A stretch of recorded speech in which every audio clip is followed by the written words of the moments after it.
distinguished guests, ladies and gentlemen. It's an honor to have the opportunity of speaking at this very important event on an issue of great significance to us as a society, the issue of abuse of women and girls. It's especially gratifying that Her Excellency, the wife of the President, and her organization, the Future Assured organization, have chosen to shine the light on this issue and use her office to mobilize support against the scourge. Now, this attention is important and must never be allowed to wane. By keeping the limelight on the scenarios of abuse, we put ourselves in a much stronger position to fully appreciate and successfully tackle this shame. It's heartwarming to note that around this time every year, the world itself devotes 16 days from November the 25th, the International Day of the Elimination of Violence Against Women, to December the 10th, which is the Human Rights Day, to advocacy and activism against gender-based violence. A few weeks ago, news broke of the death of 26 girls on a boat which was floating in the waters off the coast of Italy.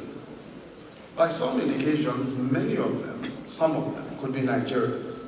It was, for most of us, heartbreaking news, made even worse by the fact that these were young girls, and they could only just be a sample of the actual number of our girls and women in Nigeria and perhaps all around Africa who are perishing in these tragic circumstances. The President, Commander-in-Chief, President Muhammadu Buhari, directed a comprehensive investigation to, and among other things, to verify the nationalities of the victims and the actual circumstances leading to that tragedy. Relevant government agencies are also working with their international counterparts towards forestalling the recurrence of such an incident. But the question really that arose from that incident is how many more young women are subjected to these kinds of conditions? And what are the circumstances that led to the death of these women? Even if it turns out that only a few of the victims were Nigerians, one life lost is far too many, and yet we're losing large numbers. Those who were lucky to escape death find themselves confronted with a fate that is just as terrible. Life in some cases as sex slaves and in the most inhumane conditions imaginable. Here at home, the dangers are as dire and as real. An endless array of circumstances and instances that are nothing short of abusive. The constant flow of underage boys and girls into urban areas to work in some cases as domestic helps, to usually in middle to high-class neighborhoods. Baby factories, I'm sure we've all heard of all of these examples of situations where girls are taken into some form of confinement for purposes of just producing babies. The conscription of children as beggars, the stigmatization of certain classes of women as witches and wizards, the young girls indoctrinated to serve as suicide bombers, women subjected to rape and other forms of sexual abuse, female genital mutilation, oppressive widowhood practices, and the list runs on. This is disturbing. The starting point for our conversation around abuse is that it can indeed be prevented. And that really is an important issue. That we can actually do something about it, and that we don't have to wait until it happens before we take action. While we must ensure that abusers are identified and punished, the greater part of our efforts should go into ensuring that we do all in our power to prevent abuse from happening in the first place, by proactively identifying risk factors and intervening decisively to deal with them before abuse happens. And when we speak of prevention, victims should not be made to be on the defensive, and this is quite important. All too often, women and girls are advised and counseled on how to prevent or avoid rape, what to wear, what not to wear, where to go and where not to go, with little or no emphasis placed on engaging and counseling boys and men about how to treat women and girls.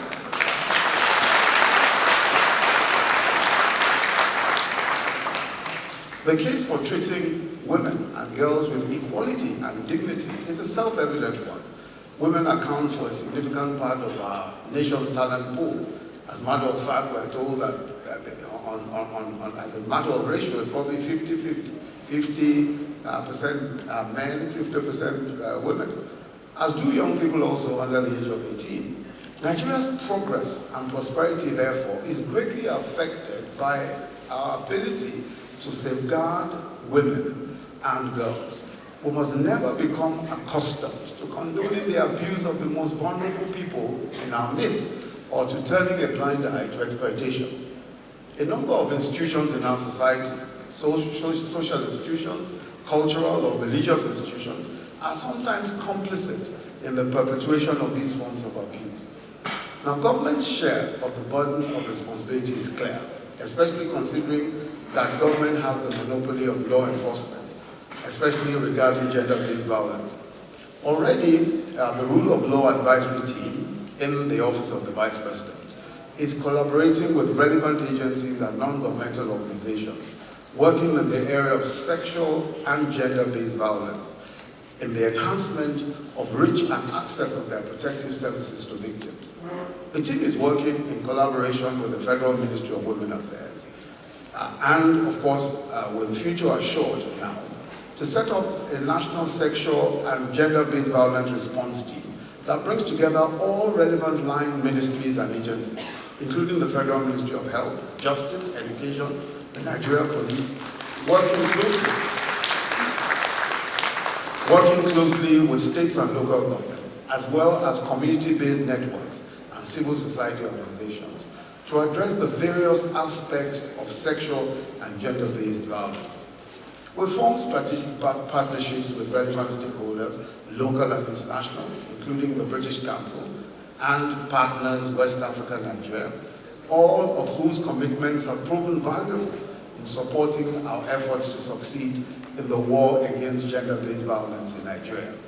We've also established a dedicated desk that deals primarily with providing technical support to states in addressing and coordinating sexual and gender-based violence response.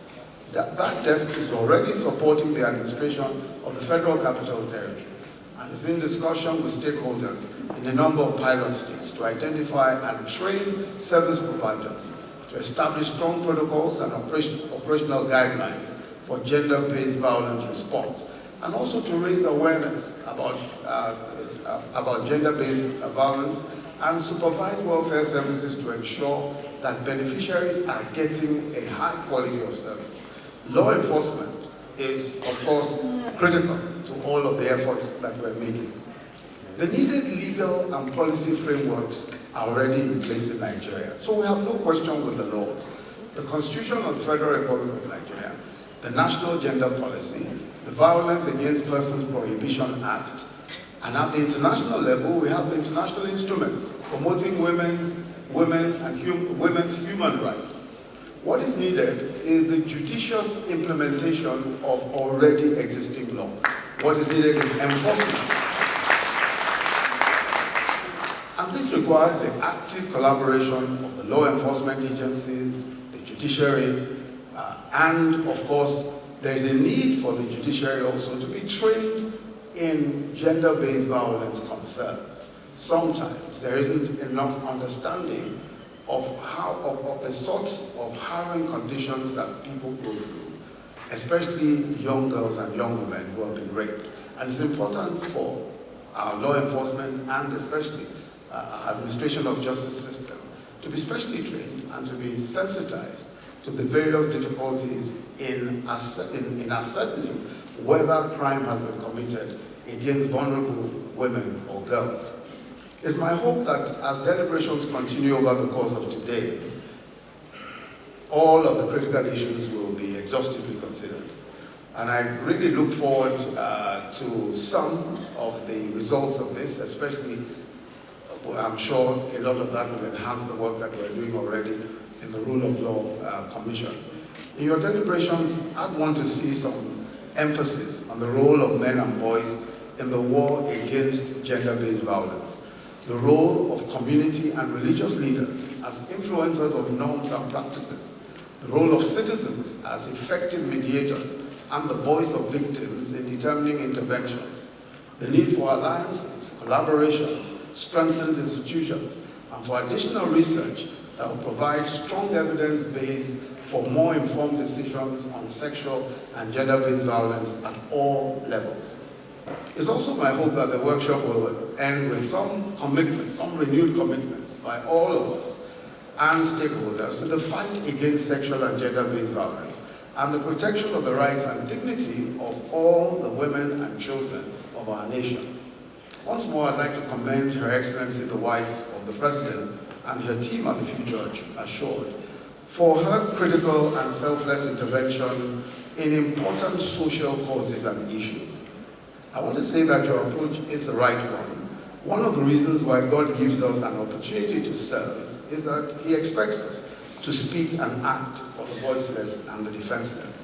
And you've done this so well.